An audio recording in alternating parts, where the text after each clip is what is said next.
Good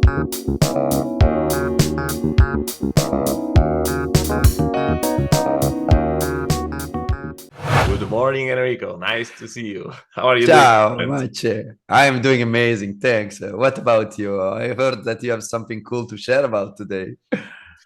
Yes, exactly. Today I want to share with you my learning about how to deal better with context switching. So I have one technique or one hint which may be useful for you. It was very useful for me.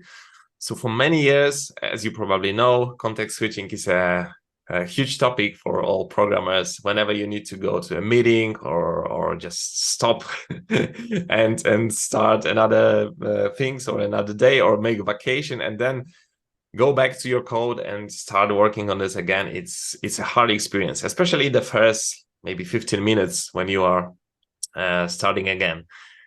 And last month, I learned one trick. Before, I always tried to finish something. Even if I had like a big task, I tried to slice this to the smaller portions, smaller steps, and then always finish some step. Like at least I have this button. At least I have like function ready in a database or somewhere. But recently, what I learned is that instead of try to finish something, it's way better to just prepare one failing test. When you have one failing test, it's so easy to start another time because you can always just run your tests, found the one which is failing, and you immediately have the scope, what you were working on, where you should continue, what was like your intention. Even if you hand over to other people, it's also way easier to hand over when you have one failing test because you are just hand over the code to someone else and say, just please start when the tests are failing, and people are seeing your test, immediately seeing what was your intention, what you want to achieve, but not need to deal with the whole abstraction or other stuff in terms of your implementation, which is always or usually more complicated or more abstraction or whatever. So this is my learning. I like it a lot. Huge thank you to Phil, who I'm working with, who teach me this technique.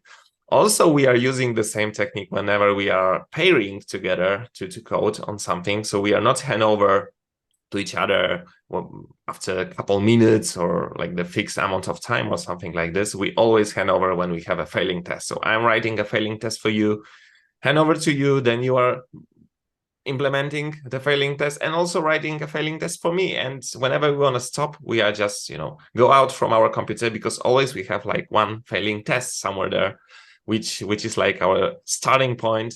Next time we want to work on this. How do you like it? I love it, my friend. This is such an inspiring thought to make sure that handover are prepared and there is a strategy behind.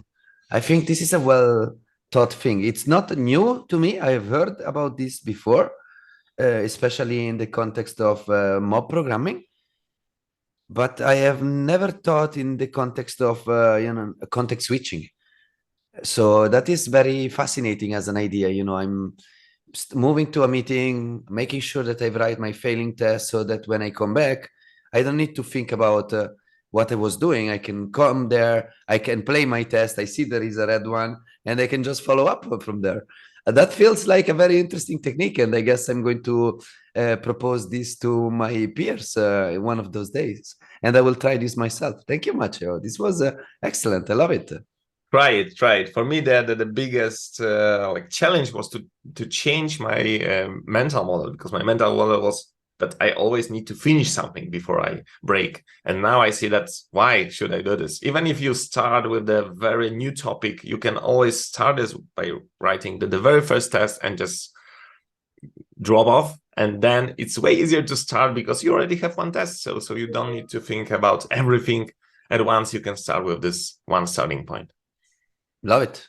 This was insightful. Thank you so much, my friend. Good to see you. See you next time. Cheers. See you next time. Ciao.